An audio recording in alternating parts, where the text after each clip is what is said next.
que eu acabei lendo uma entrevista sua que eu achei muito interessante, e você acaba citando a questão da América Latina, que é muito comum aqui no nosso continente. A história nacional pode ser contada muitas vezes através da história familiar.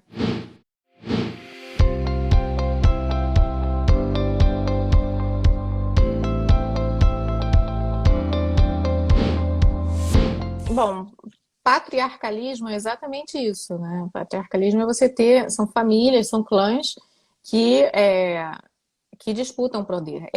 Né? A nossa política é toda feita de clãs, né? Os clã, os Collor de Mello, agora os Bolsonaro. Então são famílias que se perpetuam no poder. Ah, é, Muito do que acontece nas relações familiares, você consegue entender o país através do que acontece nessas relações familiares, né? Saindo um pouco, saindo não.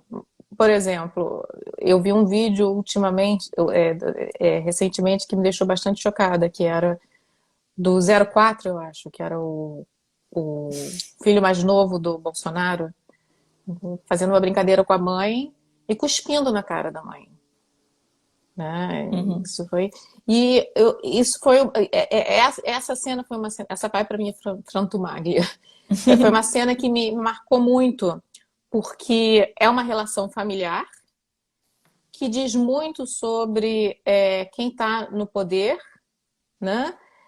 Não só o desrespeito do filho, mas também o fato da própria mulher, da mãe depois ir nas redes e falar que era só uma brincadeira, que na verdade, sabe?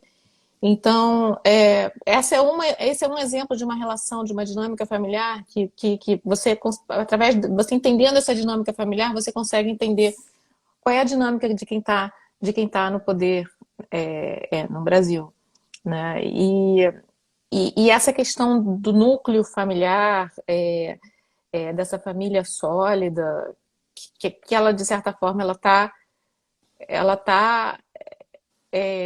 em alguns lugares ela até está se desintegrando, porque não existe mais exatamente o núcleo pai, mãe e filhos completamente. Né?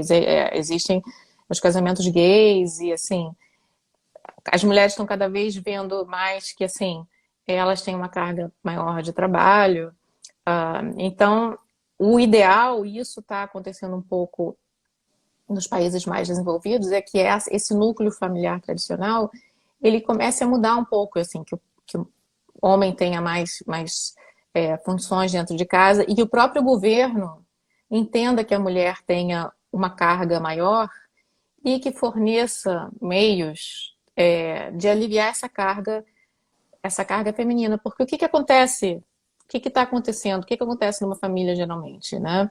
Ah, Principalmente aqui, eu estou falando um pouco da experiência aqui fora, porque no Brasil você tem muita questão da babá, dependendo do teu nível social, você consegue contratar alguém para cuidar do teu filho, e aí é o filho da sua babá que não vai ter assistência, né? Mas geralmente, aonde eu tô, o que acontece? Você tem um casal, e aí a mulher para de trabalhar para o marido ganhar dinheiro. Aí o marido ganha um monte de dinheiro, né? E aí, se existe uma separação, né, ela fica para trás porque ela não pôde trabalhar, teve que cuidar dos filhos durante essa época. E é por isso que é muito importante não só que as famílias mudem, mas que os sistemas mudem, os governos mudem, as empresas mudem. Um dos, uh, uma das grandes iniciativas do governo Biden aqui nos Estados Unidos agora é oferecer creches gratuitas para todas as mães e de também começar a oferecer um serviço para cuidado dos idosos, porque são geralmente a mulher que fica cuidando dos mais velhos e dos mais novos, e por causa disso ela se atrasa no mercado de trabalho e tudo mais. Então é uma questão muito, muito grande. Então comecei falando da família e fui para o Estado, mas é porque eu acho que está tudo um pouco junto nessa questão maior, assim. E é um pouco difícil isso mudar no Brasil ainda.